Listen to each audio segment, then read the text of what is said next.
Welcome back. This is the Alchemist Nation podcast. My name is Walter Morello, and I am the host of this amazing show where we get to go all across the country talking to real estate professionals and entrepreneurs who have really done well in life, and they're looking to give back and give you some education on some of the things that have made them successful.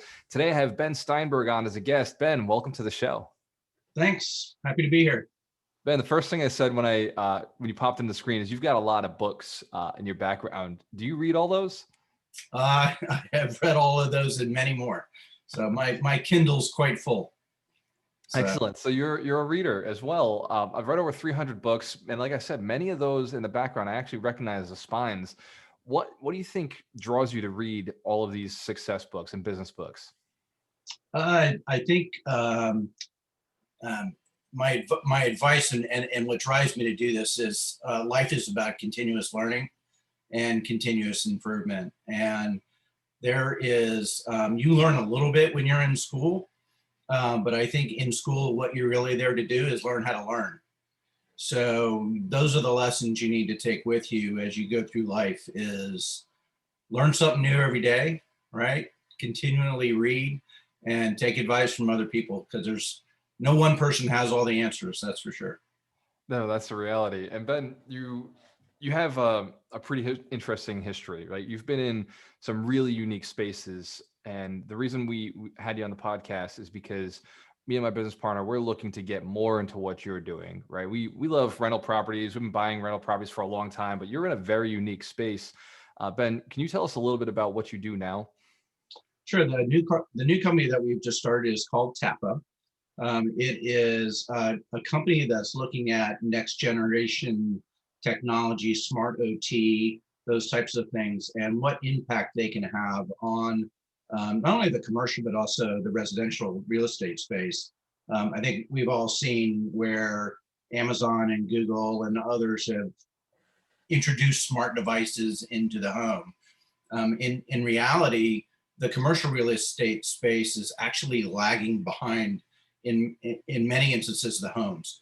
And a lot of that is because the traditional big building automation systems are extremely expensive. So if you look at the Honeywells of the world and the Siemens and these multi-million-dollar building automation systems, what's shifting now is smart IoT devices are being introduced so that they can be applied in the commercial space at a much, much lower price point.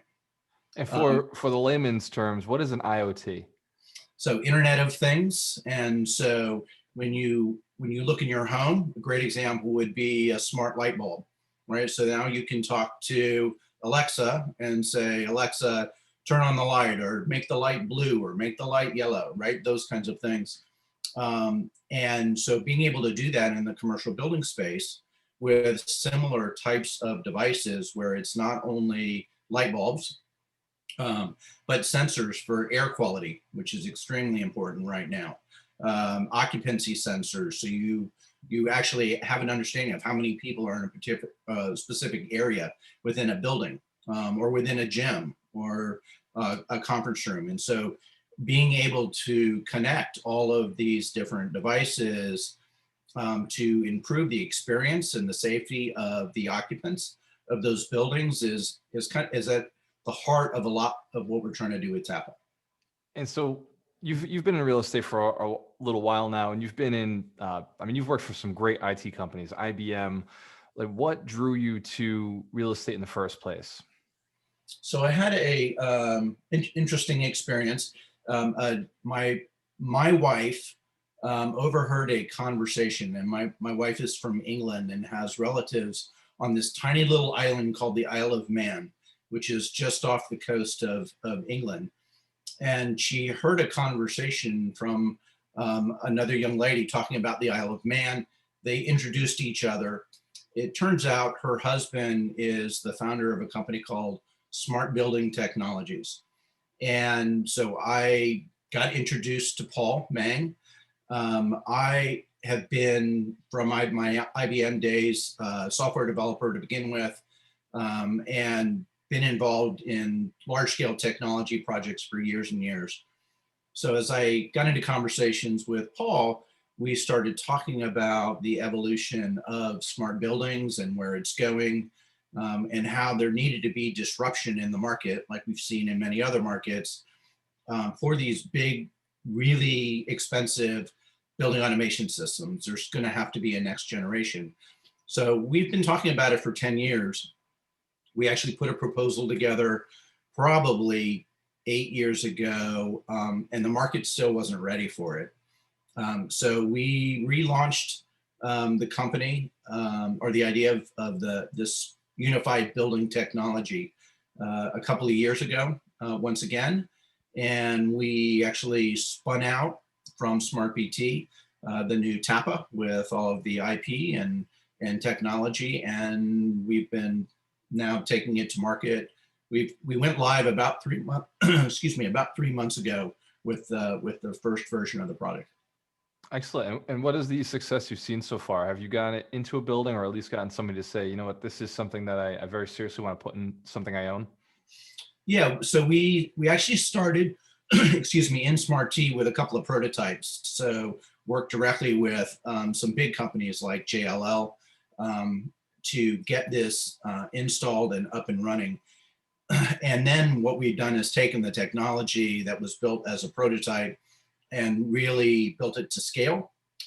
So now we're in a position to scale the platform nationwide. We have pivoted a little bit since the beginning of the year due to the COVID crisis. And everyone's concerned about how they get people to actually return to work, right? And I think everyone is getting a little bit exhausted working from home. While the commute is great, right?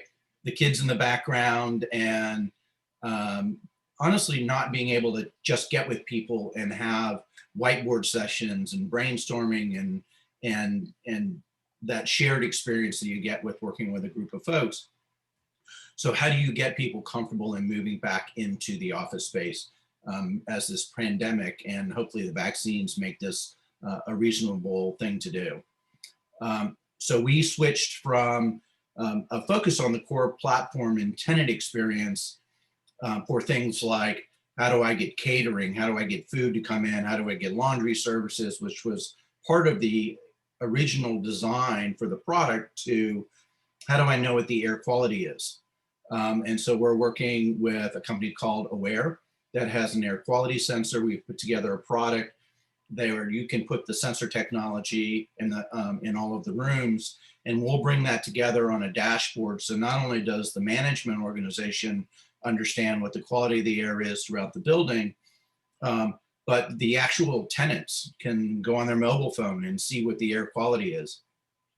We're also building workflows and processes into that. So when you hit certain thresholds that are indicating poor quality in the air, we can open up the air ducts and increase the airflow or the moisture to take corrective action on the air within the space itself. And so this is actually where our platform comes in being able to connect the sensors to the air handlers and the HVAC systems to manage the quality within the airspace.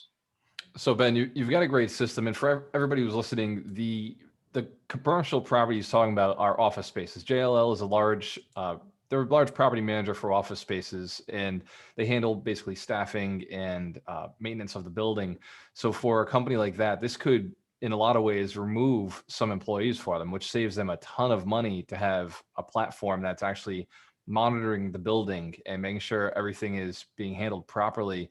So I could see like the massive savings on the commercial side. On the retail side, right? So I'm more of a residential investor. You know, we buy multifamilies. Our big play for the next 3 to 5 years is buying hotels and converting them over to efficiency housing. And so me and my business partner are constantly talking about, man, we just need a display in the room. As soon as you walk in, it's Alexa focused. You know, there's small units, so you can hear from anywhere in the unit. But to be able to change the lights, to be able to, you know, have the water turn on, or these different features, change the temperature just from talking, is like, that's the future, right? Like right. To be able to have to go physically touch anything in your house seems archaic. You know, it seems like the past. Like, why are we doing this? Like, why am I going over there to touch something when I can literally just say it, right?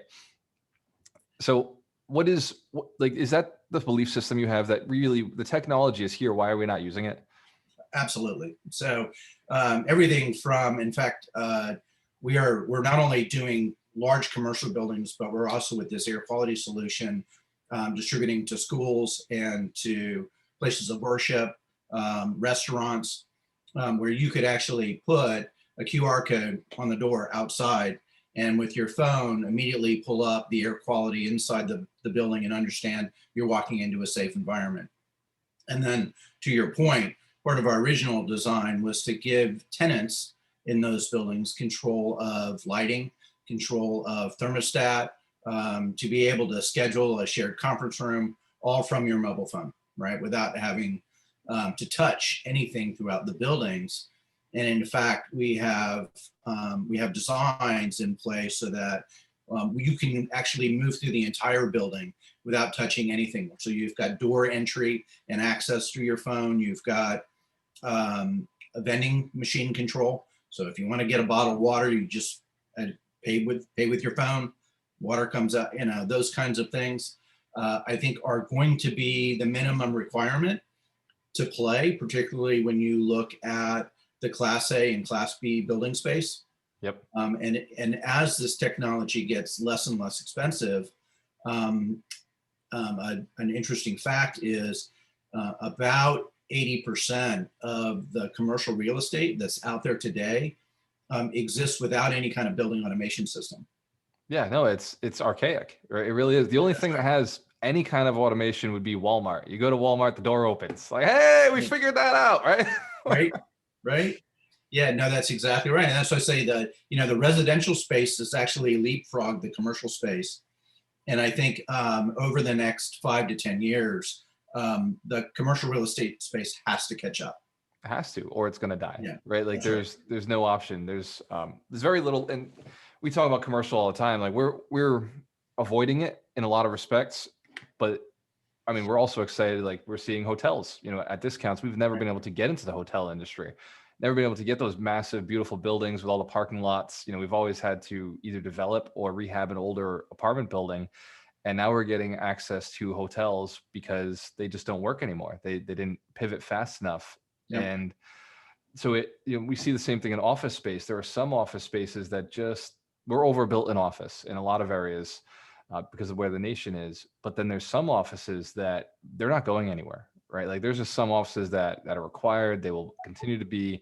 Yep. And those offices need to stay competitive because now there's so much other office space that if they just make one update, why wouldn't you just move your company over?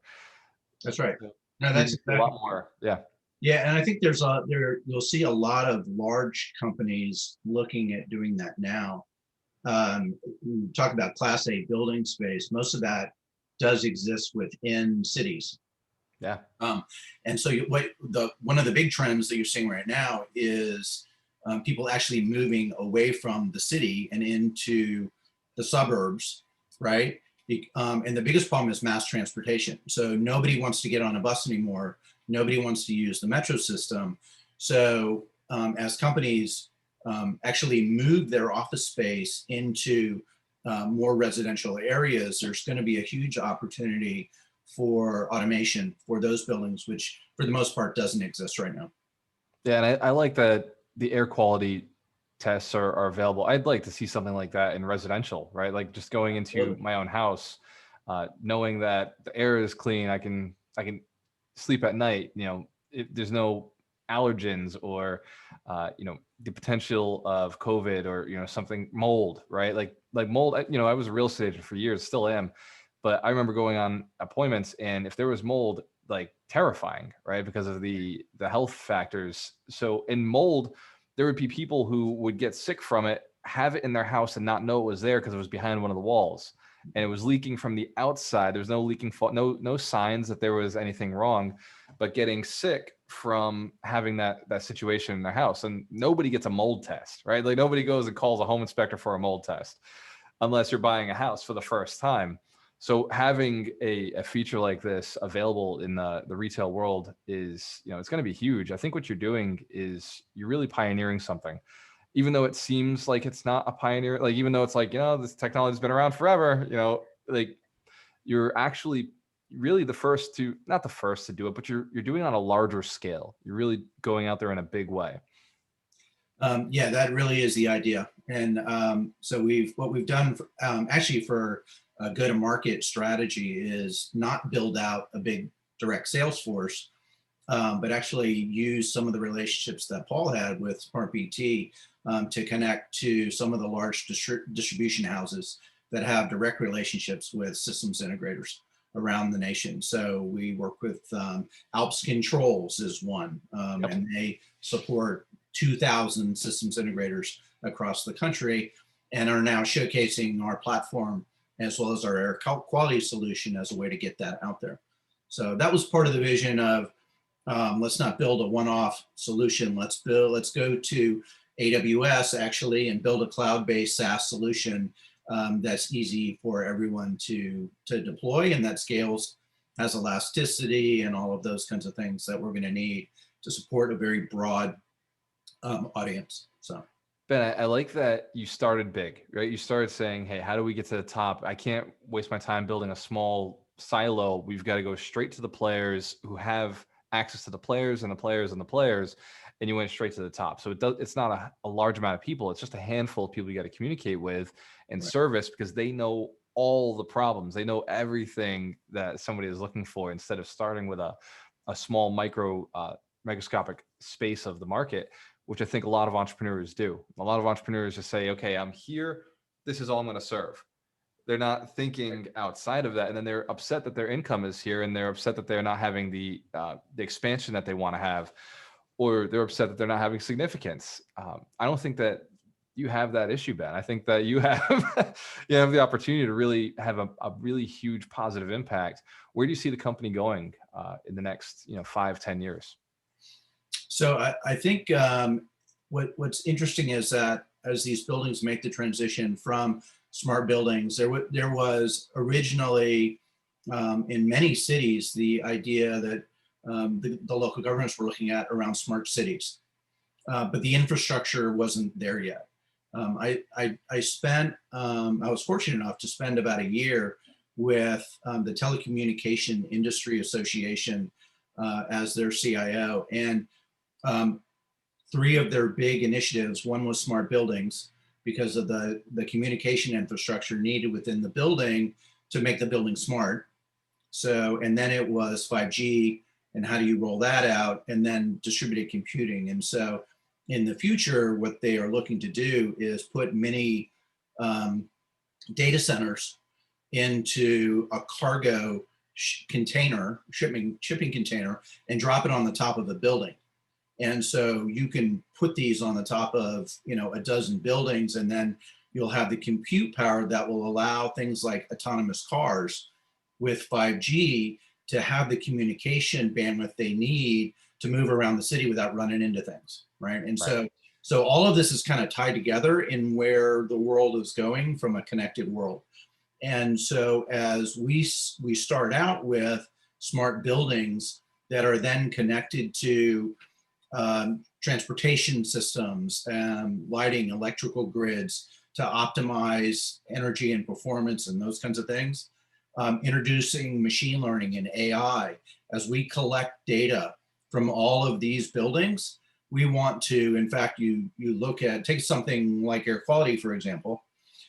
We can collect data from these buildings on air quality and then run that through machine learning and AI technology to actually have the AI manage the air quality for us over time. So you're talking about another reduction in resources needed to manage all of these buildings, particularly manually.